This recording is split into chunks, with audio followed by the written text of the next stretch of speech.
ये कहानी है एक ऐसी राजकुमारी की जो हर रात एक ही सपना देखती थी। नीले आकाश के नीचे चमकती एक अनजान नगरी, नील नदी और संगीत की लहरें, पर जागते ही सब गायब हो जाता। मैं हर रात उसे देखती हूँ, वही नील नगरी, वही पुल, वही जादुई महल। कभी लगता है मैं वहाँ थी, कभी लगता है मैं वहीं से आई हूँ। उसका नाम था राजकुमारी यामिनी, राजा चंद्रकेतु की बेटी और विजयगढ़ की राजकुमारी। वो महल में बड़ी हुई, पर दिल हमेशा सपनों की दुनिया में भटकता रहा। राजा और रानी उसे समझ नहीं पाते थे और हमेशा परेशान रहते थे। रानी, मुझे हमारी बेटी यामिनी की बहुत चिंता रहती है। इसे ना राज्य संभालने में दिलचस्पी है, ना विवाह करने में। हमेशा ऐसी जगह का सपना देखती हूँ जो हकीकत में है ही नहीं। राजकुमारी को राज्य चलाना चाहिए, न कि सपनों में खो जाना चाहिए। हमारी बेटी अलग है महाराज, आप चिंता ना करें, अभी वो बच्ची है और मैं उसको समझूंगी। पर कोई तो कारण होगा, इतने सालों से वही सपना देखती है। लेकिन राजकुमारी दिन रात नीलनगरी के सपनों में खोए रहती थी। रानी को भी इसकी चिंता होती थी। एक दिन राजकुमारी अपने महल से निकल गई नीलनगरी की तलाश में। रास्ते में उन्हें एक पेड़ के नीचे साधु दिखे। राजकुमारी ने उन्हें प्रणाम किया तो साधु ने उससे पूछा। तुम कौन हो पुत्री? राजकुमारी ने बोला। मैं राजा चंद्रकेतु की बेटी और विजयगढ़ की राजकुमारी यामिनी हूँ। लेकिन तुम यहाँ जंगल में क्या कर रही हो? तुम्हें तो राजमहल में होना चाहिए। फिर राजकुमारी में साधु को अपने सपने और नील नगरी का सब कुछ बता दिया।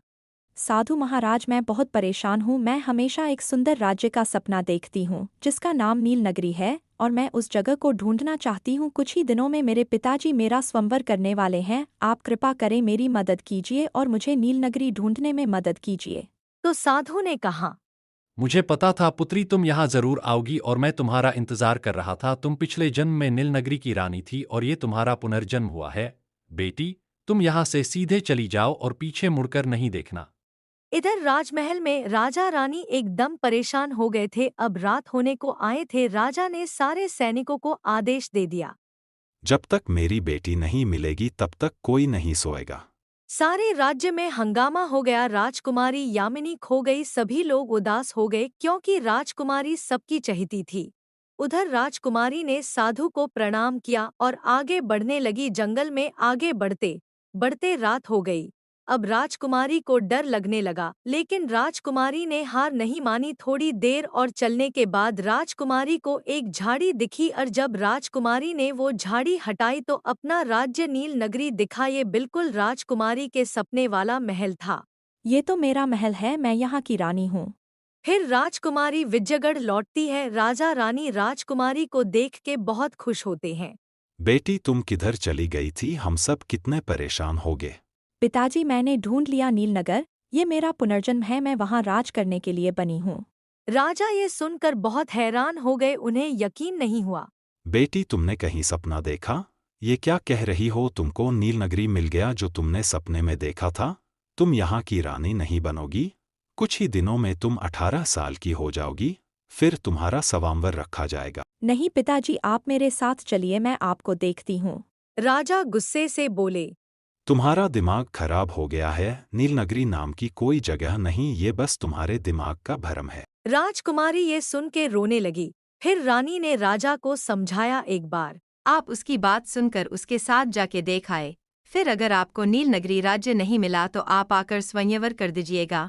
वैसे भी राजकुमारी को 18 के होने पर 1 हफ्ते का वक्त है।